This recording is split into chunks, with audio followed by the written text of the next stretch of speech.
Hi, my name is Alexis Werby. This is Steph Figueredo. I will be doing my posture alignment observation on her. A quick patient history of Steph. She was a gymnast before she played soccer, so posture is very important in gymnastics, especially with injury prevention and being able to do the movements correctly. So with Steph's history in sport, she naturally has very good posture. So we'll start with the posterior postural assessment. Her ears are very level, so that is good posture. Head and neck tilt are also very straight. Cervical rotation of the neck, there is none, so she has very good neck posture. And then cervical spine alignment is also very in line and good. So her shoulder height, her shoulder blades, her right shoulder blade is a little bit higher than her left shoulder blade, but not enough to be a misalignment, more just like from preferred like stance and how she stands. Muscle bulk and tone, the bulk of her back is the same on both sides. Scapular abduction and adduction, so if you could lift up your arms please, is equal, okay, like that, on both sides. And then the inferior angle of the scapula is the same on both sides. You turn around and show them your back. And then the rotation of the scapula. Could you like flex your arms like this? Even on both sides. Okay. Thank you.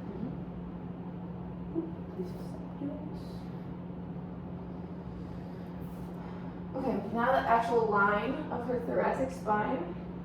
Her spine is very straight, so there's no indication of anything like any spinal curves or anything like that. Her thoracic cage is very even and in line. So again, very good posture, which is very much probably due to her history as a gymnast. Skin creases in her back are in line with the ridges of like the muscle and the spine and everything like that. Upper limb position, if you could put your hands just to your side please. Her limbs hang very evenly. The only slight like malalignment would be maybe in the right shoulder. The right limb hangs maybe like very, very minimally, like lower than the left, but again, probably just due to slight, preference. Elbow position. Elbows are both slightly outturned, but again, very even. Hand position, hands face backwards a little bit. That could indicate tightness in her arms and muscles a little bit, but overall very normal. And any other observations? Basically, she just has very good posture. Her back is very straight, and her neck is very like elongated. So very good posture. Again, from history of being a gymnast. We're doing the posterior analysis of her lower body. So pelvic rotation. Elevate your back, Smith. Okay. So. Okay. Her PSIS joints are in alignment, so that is good. Her buttock crease is very in line, so also signs of good posture. Her thigh bulk is very close, like it's very similar. It's your left one, right? Right. Okay. Right. So her right thigh bulk might be a little bit smaller than the left. But it's not very noticeable, like in person. Like doing a very close study, it was a little smaller due to patient history and injury history.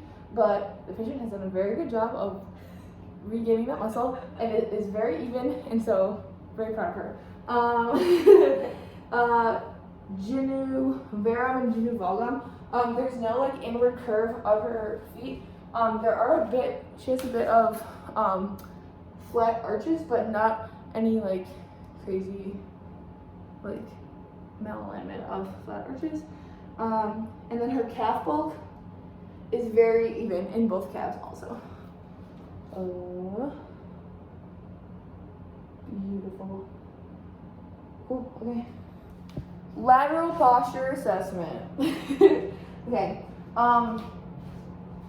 Although like text neck or like forward head tilt is like very common in people the patient's age. Thank you, ma'am. Still has slight forward head posture, but very minimal. I'd say her neck is very her head position in relation to her neck is very up and down, very straight. Okay, you can put your mask back in. Her cervical spine is again very linear. There is a little bit of a forward tilt, but not much. Very straight. The cervicothoracic junction, so in her shoulders, again the right, as I said in the posterior analysis, the right is a little bit higher, so it does cause a bit of a curve in the cervicothoracic junction, but again, like because her head tilt isn't very exaggerated and the cervical spine is very straight, it kind of makes up for it and it corrects itself a little bit. Shoulder position, her shoulders come in a little bit, not much, but a lot of that can be explained with like tight traps and like a tight back, which is very common for student athletes, as Stephanie is a student athlete. The thorax, if you could put your arms away, she has a bit of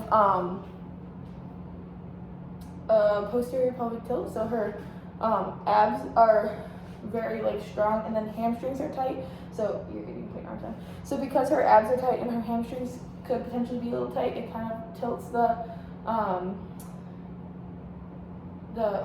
pelvis forward. So that could cause a little bit of more of a curve in her lumbar spine, causing her thorax to stick out a little bit. But overall, very good. Abdomen, again, same observation as before.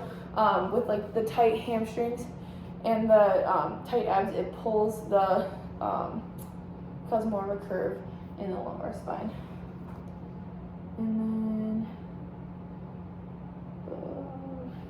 anterior. And then her lumbar spine, again, as I said, it has a bit of a curve in it because of the tight hamstrings and the tight abdomen. And that is it for the lateral postural assessment. Okay, so anterior posture. First, we look at the client's face. Could you take your mask off really fast?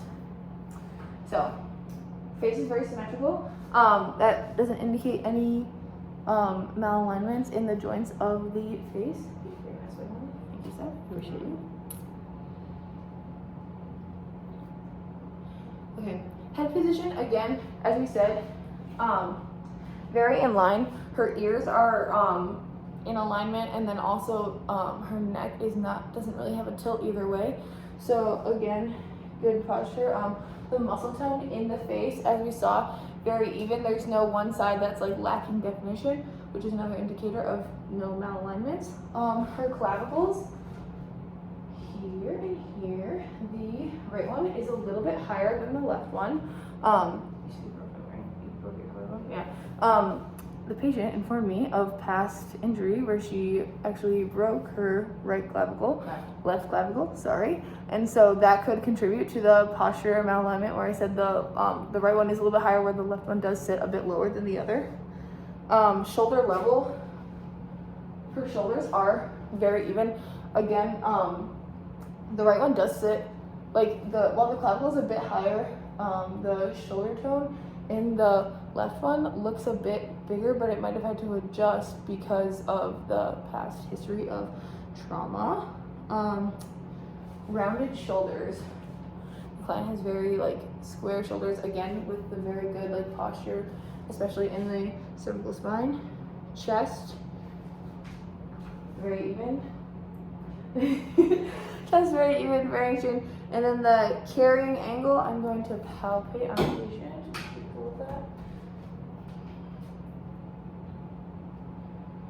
Again, very uniform, and there seems to be no malalignment in the carrying angle of the patient's chest. Okay, now we're gonna do the seated postural assessment. So first, her head and neck position. From the posterior view, sorry.